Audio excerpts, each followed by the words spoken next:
Hi there. Thank you for tuning in to Grow Your Gifts. And here we are, hopefully the last part of What is WWOOF, part 5.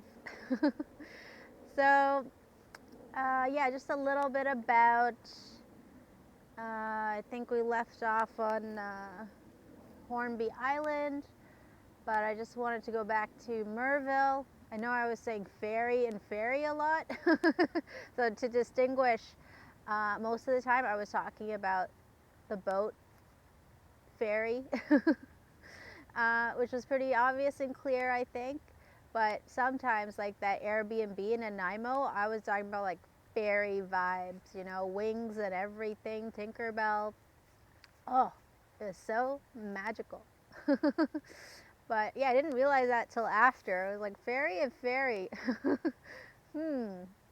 Words are interesting. So, yeah, Merville. I just wanted to add with that too, on Vancouver Island, where I went on the nature trail, Seal Bay Trail, I think it's called, that I stayed in their basement bedroom there. They had a great, like, fully finished basement, beautiful house, really comfortable, really nice. I felt like I had my own private space. The kids would play in the basement, but not usually when I'm there resting or whatever.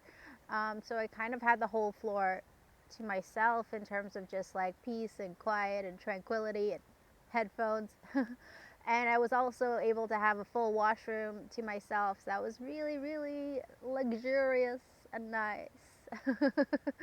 I loved it. That's all I really need. I don't mind sharing. I can rough it, but if I have the choice, then yeah, it's really nice. The family was very sweet. And then in Hornby Island, I always figure like, okay, if I ever write a book about my woofing experiences, Hornby Island chapter would be called "The Man with No Mirror," because yeah, I realized that one day I was just talking with him, the host there, and I was like, do you have a mirror? He's like, no, actually, I never thought about it. Even I don't. So he had a very unique, interesting lifestyle. He had like, worked in the summer mostly, but then he did odd jobs, in the off season and stuff. And just very cool senior guy. And it's like, how do you not, what if you have food in your teeth? It's like, I don't know. I never thought about it. It's like, okay. That makes sense. I guess it's not for everyone, but I just couldn't imagine life without a mirror. Like, I use it more as a tool than anything. I think it really helps, and I actually do, daydream about that sometimes. What was it like for people back before they had a mirror? Maybe they just looked at their reflection in the water. I don't know. But holy, that was very cool. I could go so much more into that, but I'll save it for the book, The Man with No Mirror, on Hornby Island. And I just wanted to mention about that too. Like, okay, he had, I don't know, he had some hookups with this amazing baker lady. And so he did some exchange with her. So he had like a whole deep freezer full of like fresh baked bread, and like not regular bread. I don't know how to describe it. It was so good. So he would defrost it the night before, and I'm not joking, between the two of us, we almost ate like a whole loaf of bread every day. And it was always like a different kind of bread. Sometimes there was like, what is it in English? Jeera seeds. I forgot what it is in English. That's the Hindi. Carom seeds? I forget. And like different things in there. Caraway, I think it's called. Caraway seeds. And like olive pieces, or different flavors, different types of bread, right? And all I did was toast it and put a little butter on it. He did whatever with pataks or something else. But, and then the butter melts into those little holes. And this is like real bread. I don't know. I imagine they eat this kind of stuff in Europe. Like, there's a big difference from, what I buy at the grocery store, even though I try to get something as similar as I can to like a freshly baked bread.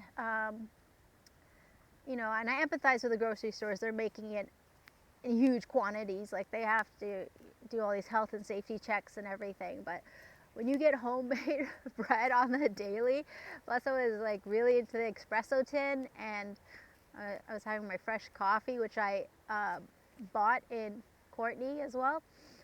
So I had that with me. I figured I was going to be home soon, so I'd take it with my suitcase. But I finished that whole coffee. It was just bread and coffee and butter, like breakfast for lunch. And then we did proper, like, nutritious dinner every day that I made. But oh my gosh, we're like, oh, it's toast time, it's bread time. And we're just standing by the counter. You don't even need to sit with it. I mean, you might have a cup of tea, but it was just like, bread. It was so good. And I felt like I was at the healthiest I had been in a long time. I was eating fruits and vegetables and other things too, of course, but because I was so active and, you know, exploring Hornby Island, and I walked to the ocean and all these different things. You know, I walked around a lot and worked in the fields and delivered the briquettes and different things. And meditating, and, you know, health is not just physical, right? So mentally and emotionally taking care of myself, and spiritually, and all that stuff. So I felt really healthy by the end of this trip, even though I was eating butter, I mean bread and butter every day for the month of November. It wasn't the whole month, it was like a few weeks there I was there.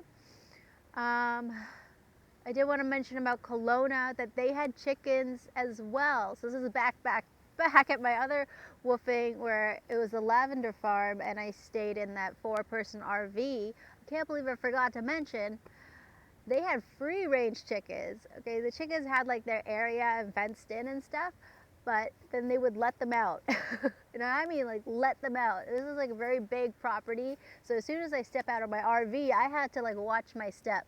It's like when you go to Lakeshore here in the Greater Toronto Area, any Lakeshore, you have to watch out for Canadian goose poop. So yeah, it was like that, but with chicken poop. So I didn't want to step on it really. Try to keep my boots as clean as I could, but it was nice that they were free range, is my point. And yeah, I got to spend some time with the chickens, not too much. I just helped clean their area, you know, and freshen that up for them, which I'm sure the chickens appreciated. And in Elsnore, I will get to, that was my last woofing, but I'm also going to include New Brunswick, which is nanny on a farm. So yeah, anything else about Hornby Island? Oh, their little town they had was so cute. Oh my gosh. It was I really want to go back there. Just explore all those islands at some point. That would be great. It was just so quaint and so cute. I can't say enough good things about Hornby Island. Yeah, it was really nice. Nice that you can just put out your thumb and be like, are you going in this direction? And people will actually stop, and you'll actually get a ride, and it's really sweet to have that kind of sense of community. So all right, let's fast forward then to Elsnore, Ontario. So I went from Vancouver Island to Hornby Island, and then to my 6th woofing experience adventure in Ontario, where I spent 3 months there in Elsnore, and I helped to plant lettuce. It was like a hydroponics type of setup on the wall. Very cool. It was huge, like winterized greenhouse. So you take these steps down, so half of it's kind of like underground, but the other half is like all, you know, greenhouse window type of thing, but not glass. I don't know, it was some special material. He really knew what he was doing. And then on top of that, he had a wood fireplace, like a big one, so that would also help keep it warm in the winter. So it's like a huge, really well made, well thought out greenhouse. It was amazing. So things would really grow. So I helped with, yeah, plant lettuce vertically. Onion. He had some garden beds in the greenhouse as well. And this is winter. And this is in the snow belt area, okay? So it's known for like a lot of snow sometimes. Lettuce, onion, garlic, parsley, and more. And he taught me how to make like big batches of kimchi and sauerkraut, which he would sell at the farmer's market in Owen Sound. And I helped like bag veggies to sell at the farmer's market. There wasn't always much to do because of the timing of seeds and things like that. Sometimes I would be planting 100 seeds at a time. Oh my gosh, I loved it. Things like that are just so meditative for me, and I get in the zone and just try to be in the now moment and connect with my breath. And other people would be like, I'm losing my mind, but for me, I just love it. I love repetitive things where I'm doing, actually getting things done, but it doesn't feel like that. It's just like so peaceful. Yeah, I did have my music, my headphones and stuff, so that always kept me sane and grooving to the tunes. So when we had downtime, I offered to do the deep clean of the kitchen, which I love to do, and I helped organize the house here and there, wherever he asked me to. I love shoveling the snow. It was like a major workout, but because there was less to do, I had time to rest and recover as well. And like the snow is like sliding off that huge glass side of the greenhouse too, so it's a lot. Like he had his snowcat thing, like one person, like it's designed for sidewalks basically, and he did most of that area that way, but the parts that couldn't be taken care of, I shoveled, with the snow shovel. And also the path, because he had chickens and geese as well. So there's a path from the greenhouse to the animals that I was making sure was maintained. And it wasn't too much shoveling, but it wasn't a little bit either. So yeah, I helped feed the chickens and the geese. Yeah, very, very awesome to just be around the animals again. And I helped with cooking meals, which he loved, and his girlfriend really appreciated. And oh my gosh, she would always once a week make like apple crumble. It was so good. Like all I needed was one piece, almost every day.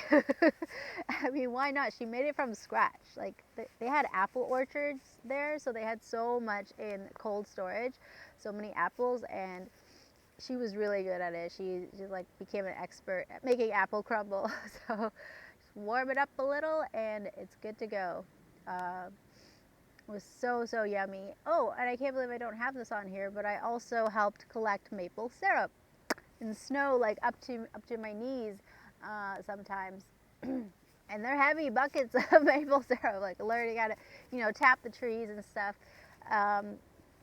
Which I wasn't the best at, but I used a lot of maple syrup for my coffee. So I only had like 1 cup of coffee usually a day, but I'm like a large triple kind of person. So I tried not to, but it was really good, maple syrup. So we had a joke by the end. He was like, oh, now's your chance to, because that was maple syrup time by the end of my woofing. He's like, now's your chance to repay me for all that maple syrup you drank. But at the same time, he was so generous and so sweet and genuinely like, it's okay that you're using that much maple syrup that I work so hard at. It's like, but now you can experience how much work is actually involved. And it was amazing. He had like this outdoor, it looked like a bathtub thing, but it's not.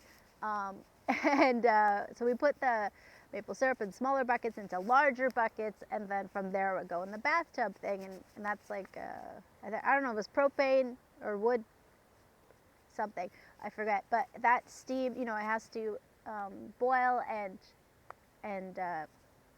reduce down, and then from there he brings it into the kitchen and puts it in this big pan. I wasn't there for that part, but I saw videos about it. I was learning, and from there, they filter it properly and everything.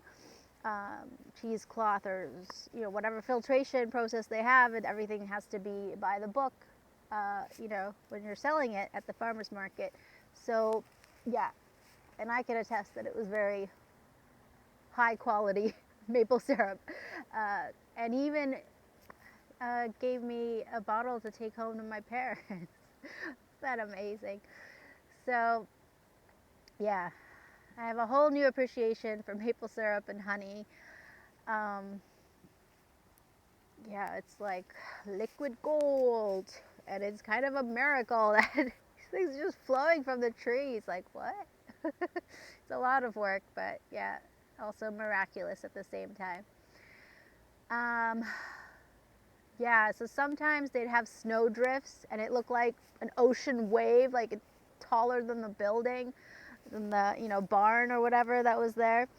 And one of my favorite things was on my downtime, just playing in the snow. I'm a water person. Doesn't matter what form that water comes in, steam or the ocean or rain or creek or snow. Or ice. I love water so much. So I kind of dug myself like a reverse igloo, so it looked like a 12-person hot tub or something. I had all my gear, my splash pants and waterproof gloves and everything. I was fully, by the time you dig that though, you're pretty hot.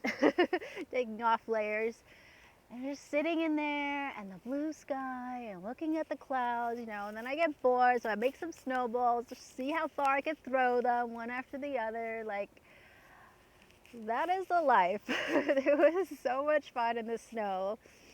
And some people do ask me, like, hey, isn't this the kind of thing people usually do in their 20s? It's like, yeah, yep, it's true. That is. But yeah, I was occupied with other things in my 20s. Let's just say that. It was very heavy time in my life in a lot of ways. So for me, it's like, in my, what was it, 2021, so almost 40 years old, in my late 30s basically, I'm rediscovering and exploring other sides of myself, and I'll probably do woofing again. Like, that's how much I loved it. And I'm in my early 40s now, so I do it differently for sure, because I don't have the energy that I used to, but I am learning about strength training, and you can actually become stronger as you get older, which is kind of cool. So that was Elsnor. I got to explore the town. Sometimes I would go into the farmer's market with him and just hang out or explore the town. And they had a beautiful creek in Owen Sound, I think it was. And they actually had like a Blockbuster. I mean, it was abandoned and like shut down, but I don't know why they kept it standing. And I actually used to work at Blockbuster back in 2002. So that was kind of cool to see that there. Yeah, it was I needed that. I needed that 3 months in Ontario, and just to appreciate sort of my province that I connect to and love. I've only ever been to like Salville Beach in the summer in that area, so there's so much of Canada to explore, in all different seasons, and I was so happy to be there in the winter. So amazing.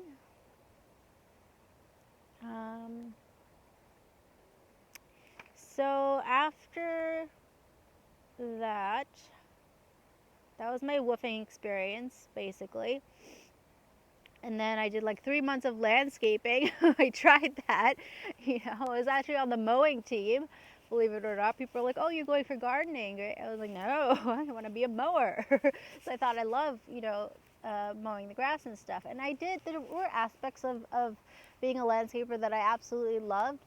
You know, using the power blower, leaf blower and things like that. It was felt like a Ghostbuster or something. It was really fun. But like getting that thing started and like I threw my back out a little bit. I had to wear one of those back bracey things. It was not fun. Um, I had to go from full time to part time. Like that's how it's really hard. And a lot of the reason for that is like I found a lot of the backyards that we were doing and cutting the grass, mowing the grass, like they're bumpy. That is like it's crazy, and you're trying to like, get into a rhythm, but you're like, and it's just oh my gosh. Um, and the guys doing the ride on more thing, like it's a stand up thing. They said, yeah, it's a big problem, like the vibration of it. It's really hard work. Like I have a whole new appreciation for these guys, and I see them all the time, all around, the Greater Toronto area, working hard, and yeah, it's insanely physical, hard work. It's not, and I came in fall time too, so there was a lot. I'm glad I got to learn those skills. So now I have a system picking up the fall leaves, helping my parents out and stuff.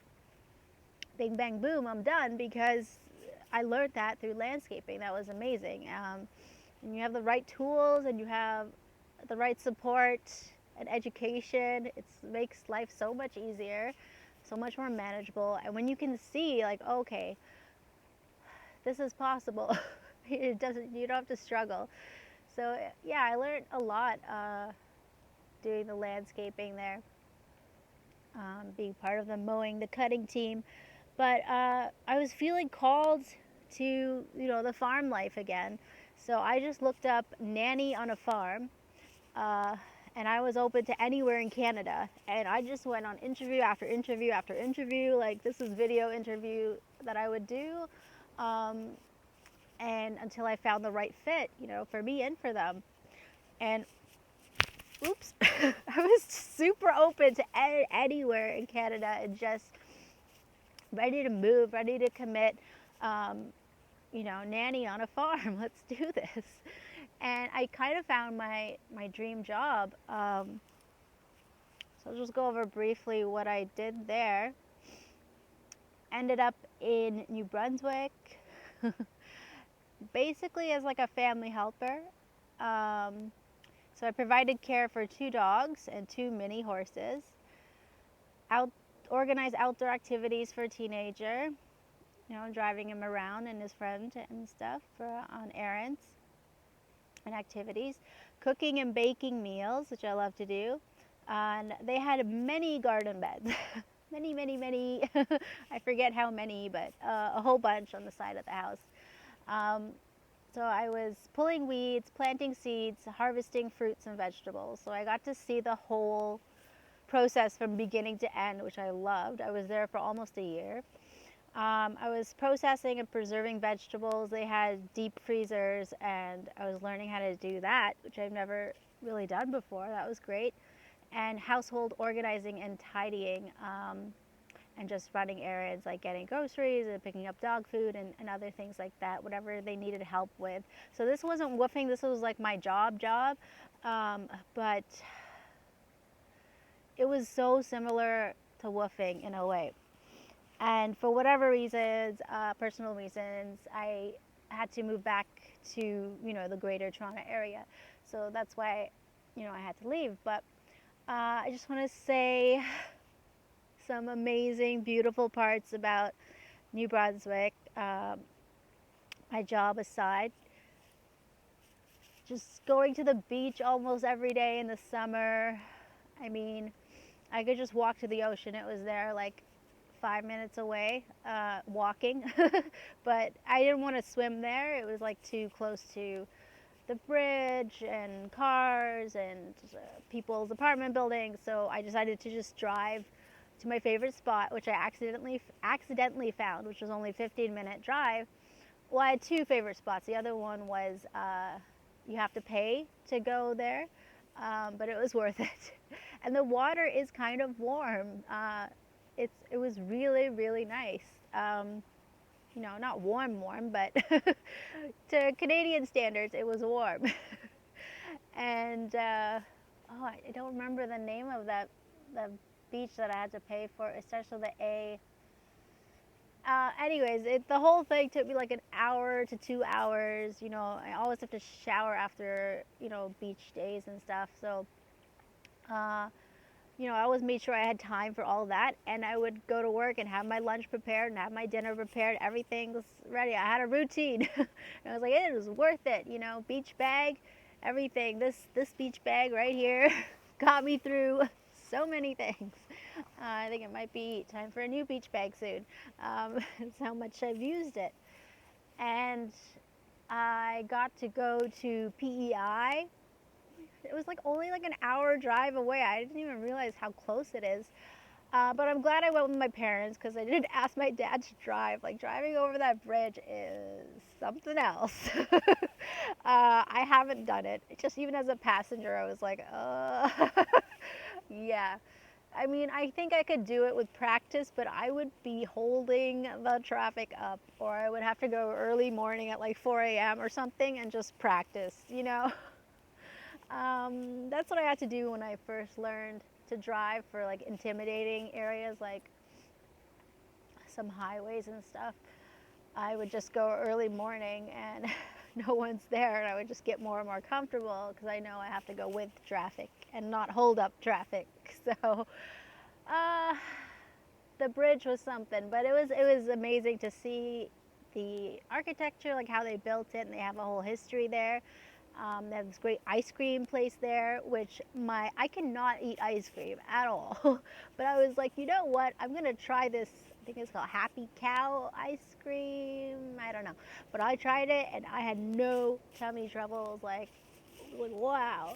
There's so much more of PEI I want to explore. I definitely want to go back there, potatoes. And there's actually this, I think they were Amish, maybe they were Mennonite. I met them on the GO train on my way to New Brunswick, the Via Rail, and so funny. And they gave me their business card. They were so sweet, a couple, and they actually have a farm on PEI. So yeah, I would definitely have to visit there. They make the best pastries and desserts. Really high quality, really good, and just in general.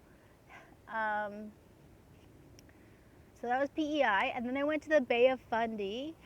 Oh my gosh, it was just like gorillas in the mist. I don't know how to describe it. So you see mountains, it's all misty, and the water is so clear, freezing cold, but I did my Wim Hof. Of course, people ask me, how did you get in the water? And I go on and on about Wim Hof breathing, and but yeah, it was so refreshing, just so amazing. The Bay of Fundy and the coastal drive. I mean, I won't even tell you about the back roads, and that was a nightmare. Okay, just follow the coastal highway. Hot tip for going to Bay of Fundy.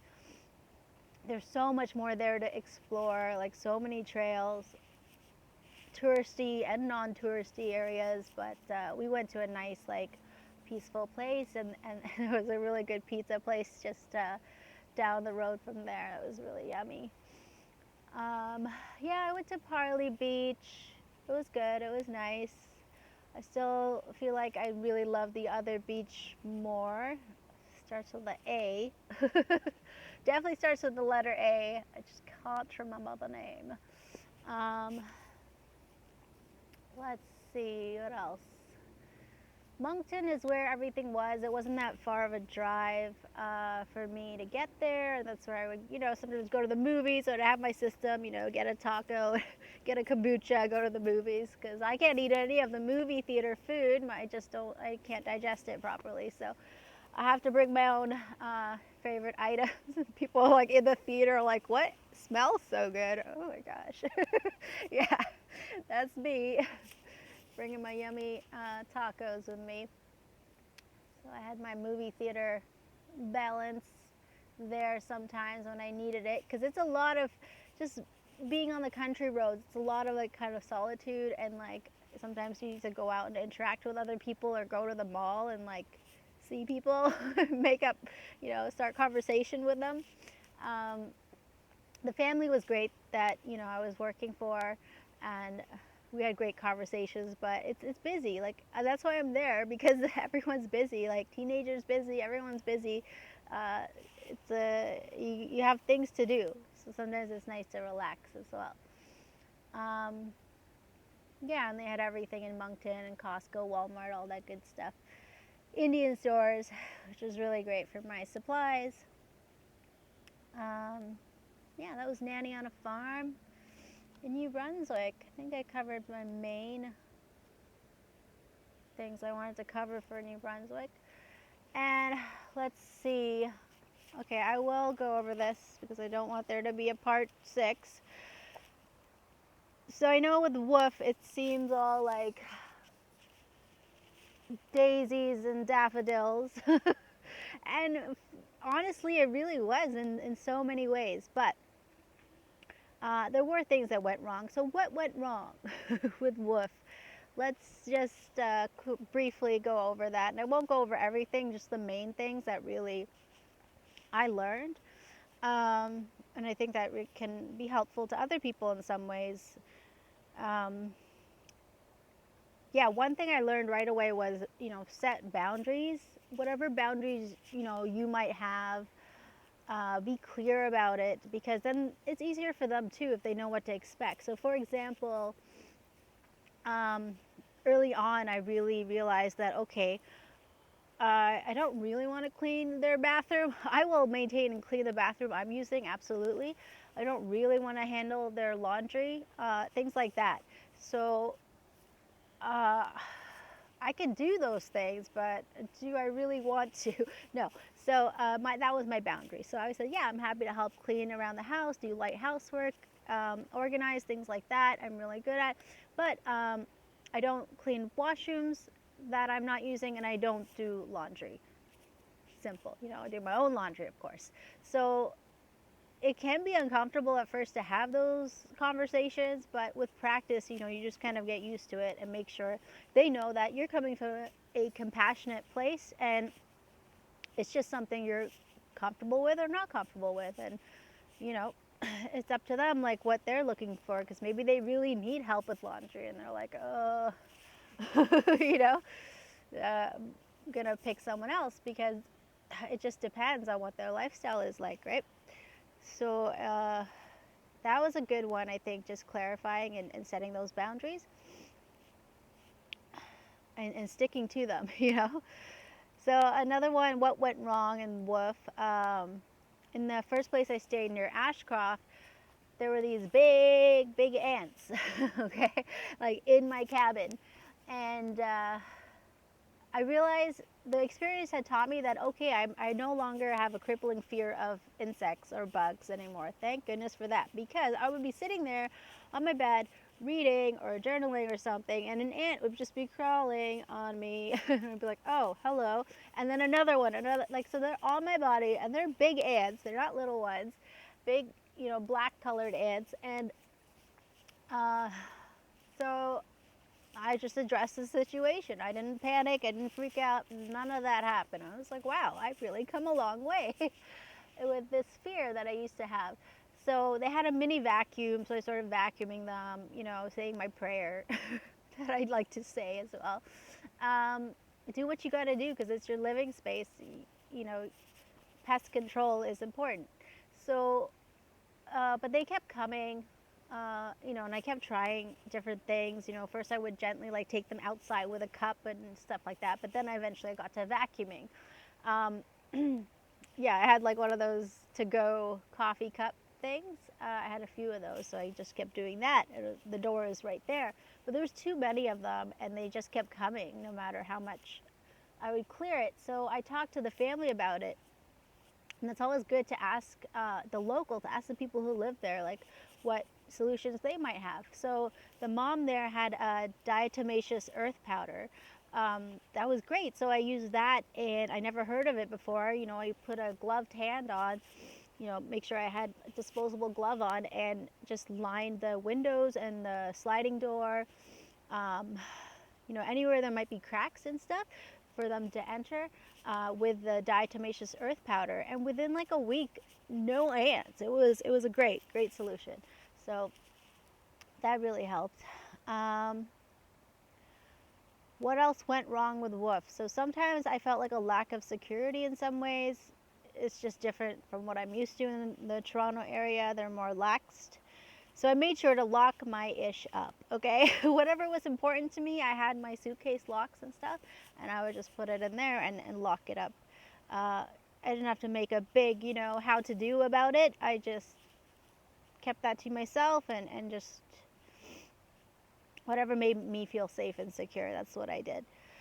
The hard water or something, the altitude, I don't know what it was, but it was so difficult for me to comb my hair.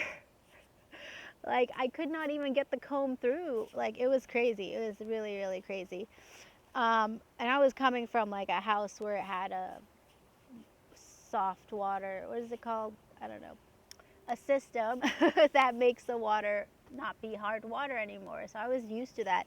I was not used to like trying to, it was horrible. And I use my own homemade hair conditioner too that usually helps, to comb it easier, but no, nothing helped. I was ready to like shave my head. I was so frustrated. After 1 month, I got fed up and I got a super short haircut, which I loved, and it made things so much easier. And that was in Vernon, at my second place that I went to visit with friends, that I got my haircut. And yeah, it just made life that much easier, especially working in gardening and farming and with animals and things like that. My hair bandana on, I'm ready to go. And another thing that went wrong was in Winlaw, so that place where I stayed in a trailer and they had no cell reception, which was nice, like off the grid type. I got a lot of mosquito bites. So actually, in Ontario, I usually get like 2 to 3 mosquito bites each summer. Like some people get bitten a lot more and some people don't. Maybe it's pheromones or something you eat or whatever. I talk to the mosquitoes and say, hey, you don't want my blood, go somewhere else. If it works, it doesn't work, I don't know, but I wasn't getting bit so much, so I'll try anything to not get mosquito bites. And as soon as I got in Winlaw, I just finished traveling. I didn't have my bug spray out or anything. And like the first day too, I wasn't sure what to expect, so I didn't really spray myself. I have this amazing like lemon citronella bug spray. I've tried, the ones with DEET or whatever, all the powerful chemical stuff, and I feel like the lemon citronella one worked everywhere. Everywhere I went, that's the one that worked, the natural one. But I didn't, for some reason, put that on the first day. I guess I just wanted to be on time and get out the door. And I counted it. I counted how many bites I had. I had like 100 bites in one day. It's crazy. Like, I've never experienced anything like that in my life.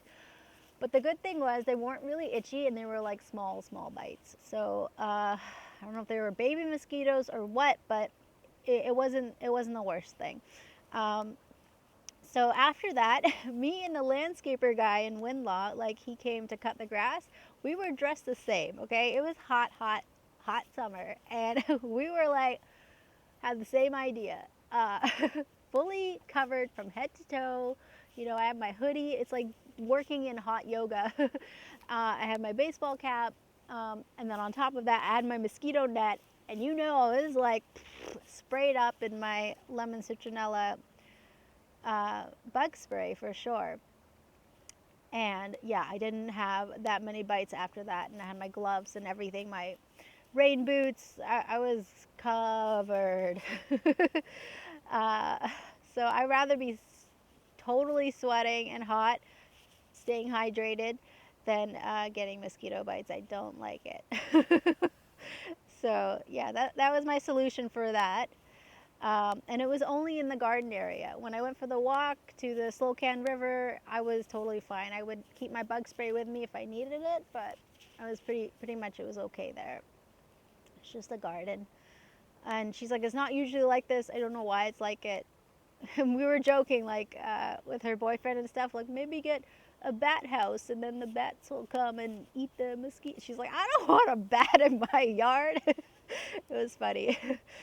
So, in Winlaw too, what else went wrong? I stepped in a hole. It was horrible. So, my mistake completely. You know, I was looking at all the smoke around me, and I was like, wow, it's really smoky. It's kind of beautiful, but like, whoa, I was just like intrigued by it all. But I'm walking too. I should have stood still and looked at the smoke, but no, I was walking, and I'm just used to, uh, Greater Toronto area. Most things are like just grassy and flat, and you don't have to worry about it. But no, there was a hole. It's a deep hole out of nowhere, and yeah, I completely hurt my ankle and went into the fetal position for like 5 minutes and just keeled over, and I was like, ow. Yeah, I was crying. It was horrible. Eventually I found my way, crawled over to my tent, my trailer. um, I had my scarf there, and I just wrapped my ankle in my scarf. So I've had the same exact injury when I used to play lacrosse in high school, and all my weight went on that ankle, and it's like the tendon just got loose. So I had to wear a tensor for like almost a year. So I knew this. This happens to me almost once every 10 years. I don't know why or how. And it's always on the same ankle. It's horrible. It's very painful. It takes forever to recover, but I knew I needed a tensor, is what I mean. And so I limped over to the house and told her what happened. She happened to have a tensor. I said, I'm just going to borrow this, but I will take the bus into town and I'll buy one from the drugstore. And thank you and everything. So, life goes on. That was a big learning lesson for me, and now I definitely watch where I step a lot more closely. Oh my goodness, yeah. So after that, I had to keep the tensor on for quite a long time. C'est la vie. I am used to it. So what else went wrong?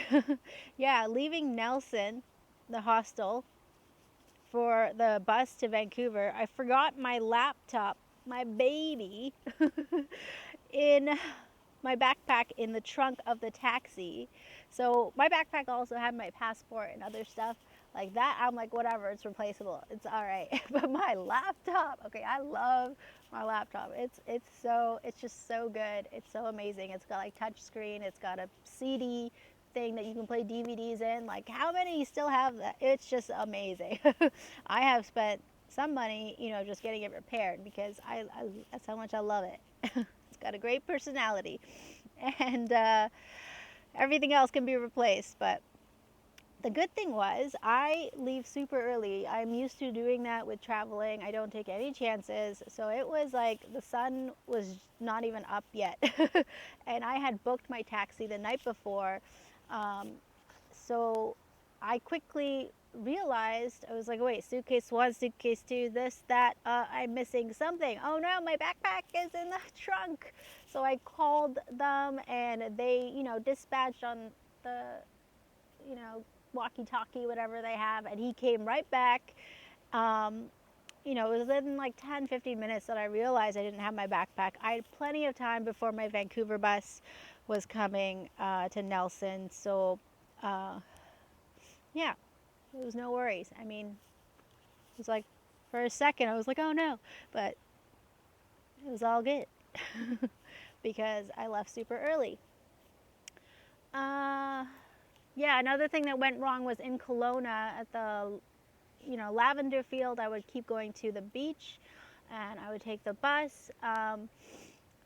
So usually Google will tell you which bus to take and everything, but I had checked the wrong day for the bus schedule. I guess it said like Tuesday or something, and I was like, it was Wednesday. I don't know, something like that. Innocent mistake, but so I'm like waiting and waiting and waiting at this bus stop, and the bus is not coming. I was like, oh man, what's going on? But right behind me was Timmy's.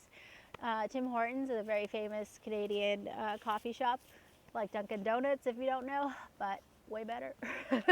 So anyways, Tim Hortons was right behind me. They had free Wi-Fi. So this whole traveling, I didn't have no data, okay? I was saving my money.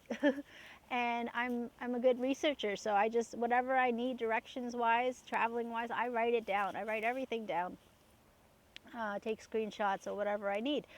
So yeah, thank goodness Tim Hortons was right there, so I was able to connect to their Wi-Fi and order myself a Uber. And yeah, it was more expensive, but at that point I was just like, I need to get back to my RV that I was staying at, and I actually rode in a Tesla car for the first time. I mean, the guy had to come out of the car and open the door for me. I was like, what? How do I? So it was kind of cool in that sense. Like, I never had been in a Tesla car before that. And just the whole open roof thing was really cool. We had a really good conversation, me and the Uber driver in Kelowna. Uh, yeah, this was a big one on Hornby Island. Um, I always wore my indoor shoes at the cottage on Hornby Island where I stayed with the senior there, the host, and I would always like run up and down the stairs, like quickly up the stairs, quickly down the stairs, and he had these like grip stripes on the stairs too in his cabin cottage, whatever you want to call it, the rustic place, and so I was just used to that. It's just like up and down the stairs I would go. Um, but we went to his friend's house, and it was a beautiful like A-frame house. Like one side of the wall was just windows, like floor to ceiling. It was so beautiful, big place. And we had to go there to print some papers and use their printer. And I'm here, you know, I had my rain boots, and then, but I also had my thick woolen socks on. So, you know, I went up their stairs, I printed the papers, and then I'm just like zipping down those stairs with my thick woolen socks, and yeah, you guessed it, I slipped, bam, bam, bam, bam, bam. Oh, it was so bad. Like, so I fell on my lower back, and then I slid down 2, 3 more steps. And they like all three of the adults there were just like in shock, like what just happened. And I was like, I just need 5 minutes. Like I couldn't even talk. Like that's all I could say, like 5 minutes, because I just sat there for 5 minutes, like trying to breathe. Like the pain was so bad. It was crazy. So yeah, until I was ready to get up, I got up, and it was just crazy, horrible, and unexpected. You know, another lesson for me, like just to be more mindful and aware of my surroundings and what I'm wearing. And those were very like wooden, slippery, like shiny wood kind of stairs. Oh my goodness. I held the railing too, but it's like I just kept going. Like, oh my gosh. Anyway, so the other thing that happened that went wrong was leaving Hornby Island. I was hitchhiking, and I left my favorite black and white golf umbrella. This umbrella, I had it with me when I started in Ontario. My 2 suitcases and all my other luggage, and that umbrella stayed with me the whole time. But no, the last hitchhiking ride I did right near the end of my trip, leaving the island, and I forget my favorite umbrella. Wah, wah. Anyways, it's okay. C'est la vie. I did end up getting a new golf umbrella, which I love those. They're nice and big and sturdy, in New Brunswick. But I never could use it in New Brunswick because you're by the ocean and it's just always windy, and you're just like, my arms. So there's no point. It makes more sense just to walk in the rain with your raincoat and your rain boots and your splash pants, and just keep that umbrella at home when it's just so windy. Um, yeah, and then the last thing that went wrong was like the worst. So there was in Vancouver Island, not Vancouver Island. So the ferry coming back from, you know, Hornby Island to Vancouver Island, and then to Vancouver City. Oh, it was so beautiful. Like just, oh, it was so amazing. I actually found like I could stand outside, and, you know, I had wrapped myself nice and warm. But I felt like I was like looking at a scene in New Zealand or something. Like it was so beautiful. But then I stayed at an Airbnb in Vancouver City, and it came to my attention that possible bed bugs, and I don't know where it could have come from. That's the thing with bed bugs, you never know. You just never know where they come from. But I do have experience with that, so I'm a pro at cleaning up. I actually left that place and went to a hotel, got all my laundry done, like super hot water, and I bagged everything. Of course, I had multiple garbage bags with me. I'm just prepared for anything. And I bagged all my stuff, tightly sealed. Even though it's washed, I would, like, just in case, wash my hair like a million times. So, yeah, took the plane back home, and then I did all of that all over again, vacuumed the suitcases, vacuumed everything, kept vacuuming my room, my bedroom. I quarantined myself from my parents. I was like, no, no, no. We are not having no bed bug outbreak or anything. Like, this stops with me. So it was so much work. Meanwhile, remember that I had my back injury on the spine of my back at the very base, and I had my ankle tensor. So I was like, at least I know I wasn't paralyzed, because somehow I was putting one foot in front of the other and getting it done. And I was really back home for like a few weeks, and then I did 3 months in Elsnore, Ontario as well. So that was that. I mean, I always try to think to myself it can always be worse. But I just wanted to give the full, sort of more of a full picture that, I do tend to be very positive, but I am a very realistic person as well. So just wanted to share that things go wrong. And what are you going to do about it? And maybe there's a lesson here. And, just give a more balanced view of woofing and the ups and downs of life, right? So yeah, this has been a very long one, but it was on purpose. I've just consciously decided to take a break, take a reset, a breather, 1 week off, Saturday to Saturday. So today's Friday. And I just think it's so important sometimes to stop and reevaluate, refocus, rebalance, recalibrate, all the words. Recycle, reuse, reduce, and close the loop. Yeah, grew up with that song in like the 90s, like over and over again, when recycling became like a huge thing. It's a fun, catchy song. Like a cartoon guy, and yeah, and the arrows, and so I love rewords. And yeah, sometimes you're doing, like, I'm doing so many new things all at once, and it just feels like too many juggling balls in the air, or like it feels like I'm on a treadmill, and like, where you're like about to fall. You're like, okay, I have a bunch of choices. I can press this button, I can jump off, I can do this, I can do that. So yeah, just taking a break from videos, and I will be back. I have maybe too many topics. I have so many. And the ideas always keep coming. So I'll be keeping my notes, It's not like I'm just going to lie there and be like comatose. No. I have a whole bunch of things I'll be working on, but simplifying it and, reducing it and getting into the routine that I really want to get into, which means, just giving some other things a break. And I have my part-time job and all these other things going on. So a lot of changes. So it's always good to just take some time, and holiday season is upon us, and enjoy a little bit more too. I think that'll be really nice, just spending some more time with my family, things like that. So yeah, signing off. I wish you well, and I'll see you guys soon.